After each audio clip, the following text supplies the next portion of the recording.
Hey everybody, Lisa Freeman here from stampingwithlisa.com, and I'm bringing you a new video today. I know it's been a while since I've done one, but I've been having so much fun playing with the Brusho powders that I just wanted to show you a couple things that I've learned how to do with them. And this is one of the cards that I made in a recent class.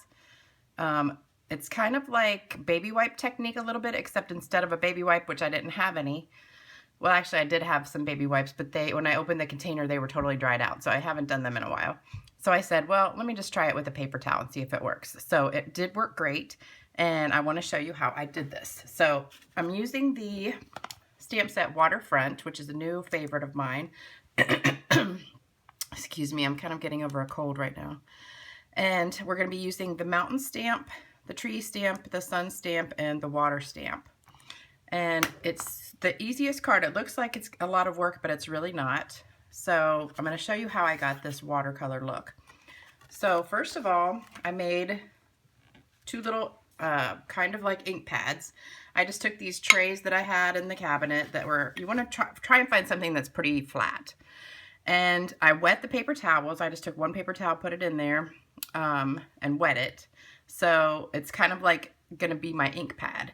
And for the trees and the mountains and the water, I want to use mostly green and yellow and blue. So I'm getting these three colors out.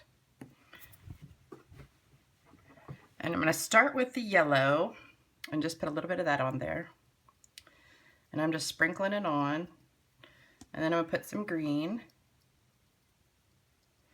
And the funny thing about this green is it's really not green. It looks, when you sprinkle it, it looks like, I don't know, purple and yellow and red kind of mixed together. And then some blue. And if you guys have seen any kind of Brusho videos, you know you don't open the lid, you just poke holes in the lid, so it's like a salt shaker, and you just shake it on.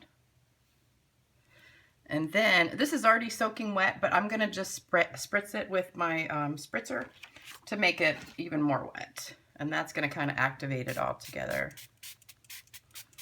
And it looks really blue, so I'm going to put a little bit more yellow in there. Let's spritz it one more time. Okay, so this is my first ink pad. And we're just going to take watercolor paper.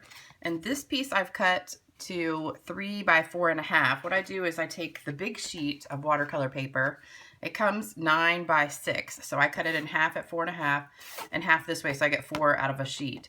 And I pretty much use that for everything this size because it's a great size to use. I mean, it fits really well on cards, and it's economical because you get 4 out of a sheet. So we're going to start with that, and I'm going to start with my mountain piece and just dip it on this. I don't know if you can see that. Let me move it closer. So I'm just dipping this in, just like it's a regular ink pad, just kind of tap it, and it is pretty wet. You can see kind of how wet it is.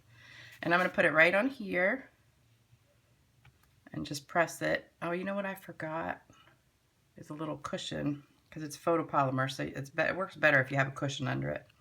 All right, now see, it has a little bit of water. So I just have a paper towel handy, and I'm just going to dab it off there. And let me put a little pad of paper under here so it'll work better.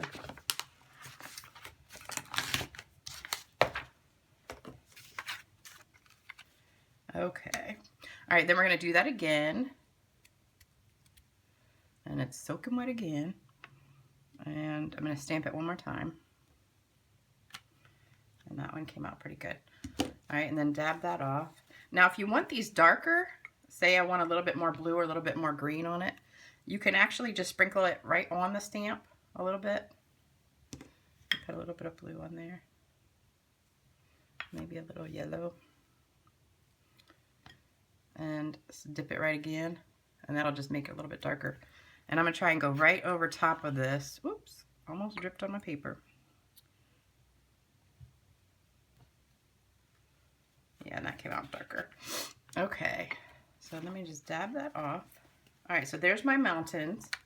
And then I want to do the trees. And I'm going to do the same color with the trees, except I want a little bit more blue. I want it a little bit darker, so I'm just going to sprinkle some on here.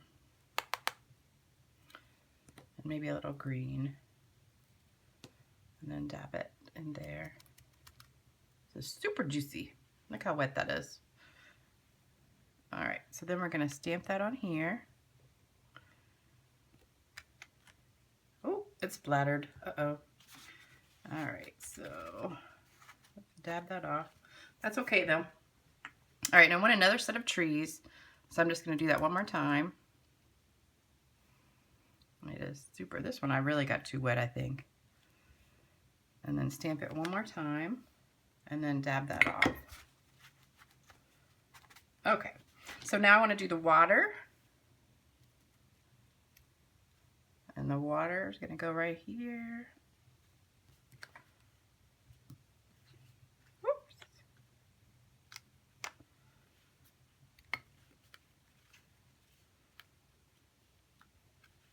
A little bit right here. Okay, then dab that off. Okay, so we do have this little teeny spot down there, but that's okay. All right, so then I've got a little bit of a gap here. So what I just did was take an aqua painter, dab it right into that, and then just kind of smooth out these areas where there's bare spots. So this little ink pad right here makes a great coloring because you can just color like that. Just dip it right in the pad and color.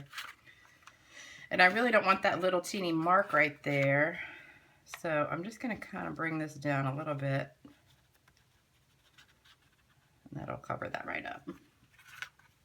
All right. So that's pretty much it. And then you want to let it dry for a few minutes before you stamp the words on it. And once you have it dry, oh, I forgot the sun. I almost forgot the sun on there. Okay, so what I did for the sun, and you can see someone stuck my sun in the wrong color. So my sun was yellow, and then it got a little bit of that on there. But it's just stained. It does stain these stamps. The Brusho does stain your stamps. So if you're really picky about having clear stamps, I wouldn't recommend it. But it does stain them, but they still work great. So it's not that big of a deal. All right, so I'm going to put some yellow and a little bit of orange. And then spritz that a little bit. And then dip that in here to make my sun. Oops, not wet enough. Maybe try it one more time. Okay, so there you go. Can you guys see that? I just think that is so pretty. I love it. And then when it dries, it'll lighten up a little bit. And then you're going to stamp the words down here. So the only thing I did after this dried was I stamped the words, the heartfelt thoughts on there. And then on the back piece, I took a piece of Bermuda Bay. And this is 8.5 by 5.5. Let me get this out of the way. All this messy stuff. Oh, and I meant to tell you, the Brusho comes in a pack of 5. You get these 5 colors in a box. And make sure you do not open them. You don't want to open them at all. You just take one of your paper piercers and poke like 4 or 5 holes in each of them and sprinkle them just like salt shakers. So for this piece, I just folded it in half. And I took the tree from Lovely as a Tree, and I stamped a background on there, like right on the edge, and then down lower, and I did one down here, and then a little bit over in the middle, and then up the side again. All right, so then once you stamp your words on this, it's going to go on here, and you'll have your finished card, which looks like this. But make sure you don't stamp your words before this is totally dry, or it will bleed a little bit. And I wanted to show you a couple other cards that I made using different techniques. This is one, well, actually, let me show you my messed up one first. This is funny.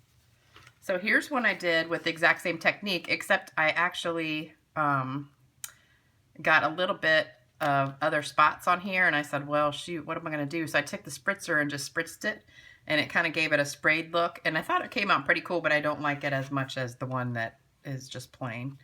So if you mess it up, just spray some water on it and give it a different look. But then another one I did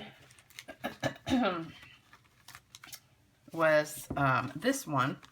And this one was really easy. All I did for this one was I wet it a little bit, then I sprinkled the Brusho powder on here, and I used yellow, orange, and the red, and sprinkled it on, and then I spritzed it just a little bit with water, and then I dabbed it with paper towel and let it dry, and then I stamped the flower on top of that after I was totally dry. And then this one, I embossed the butterfly first with a copper embossing powder, and after that was totally done, then I took the aqua painter, and I just wet the whole entire thing really good, and so it was like soaking wet. And then I took the Brusho powders and sprinkled like different colors in different areas, so I had some yellow, some green, some blue. And then I took the spritzer and spritzed it and then dabbed it off. So that was another technique. Maybe I'll do a video on that one. So anyway, I hope you liked this video. The Brushos are really, really fun. You really have to get them if you don't have them yet and play with them. And what I did was I just cut a whole stack of these watercolor pieces, the 3 by 4.5, and I just sat for like an hour combining different colors and doing different things until I got what I liked. So it's really fun to play with, and you can use both sides. So you can get a lot of different things until you find one you like.